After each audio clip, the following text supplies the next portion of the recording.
สวัสดีค่ะก็กลับมาช่องรักสุขภาพอีกแล้วนะคะช่องของคนรักสุขภาพค่ะวันนี้มาทำเมนูง่ายๆนะคะสไตล์รักสุขภาพกันนะคะก็คือแกงจืดอกไก่ลูกชิ้นนะคะลูกชิ้นอกไก่นะคะซึ่งเมนูนี้แค่80กิโลแคลอรี่เท่านั้นนะคะก่อนไปดูอย่าลืมกดไลค์กดแชร์และกด Subscribe ให้ช่องรักสุขภาพกันก่อนค่ะขั้นตอนแรกนะคะให้เราเตรียมอกไก่ซึ่งวิธีทำอยู่ใต้คลิปนี้นะคะลูกชิ้นนะคะในส่วนของอกไก่นะคะลูกชิ้นอกไก่อยู่ใต้คลิปนี้นะคะและเตรียมในส่วนของผักกันค่ะซึ่งวันนี้แอดมินเลือกใช้กะหล่ำปีแครอทและต้นหอมนะคะเพื่อแต่งความสวยงามให้จานและให้ความหวานจากน้ำธรรมชาติเลยนะคะโดยเราจะใช้น้ำซุปนะค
ะ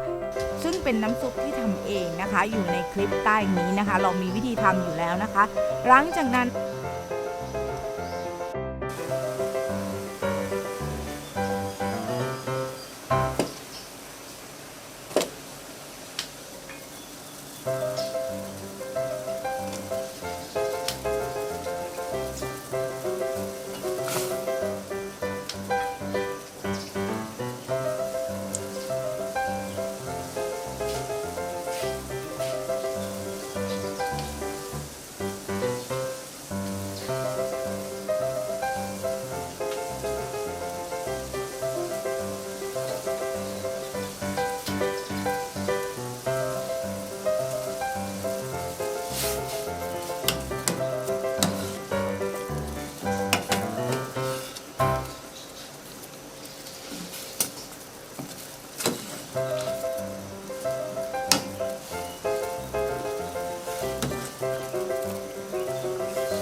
นะคะให้เราปรุงรสตามชอบเลยค่ะโดยเราจะเลือกใช้นะคะน้ำปลาโรโซเดียมนะคะและซีอิ๊วขาวโรโซเดียมเป็นตัวชูรสนะคะนั่นเองค่ะซึ่งบอกเลยว่าอร่อยมากนะคะกินร้อนๆโดยไม่ต้องทานกับข้าวในมื้อเย็นก็ได้นะคะหรือใครจะทานกับข้าวไรซ์เบอรี่ก็ได้นะคะลองไปทำกันดูค่ะสำหรับคลิปนี้นะคะทีมงานรักสุขภาพหวังว่าคงเป็นเมนูไอเดียดีๆให้กับคุณนะคะที่รักสุขภาพทุกคนเจอกันใหม่คลิปหน้าสวัสดีค่ะ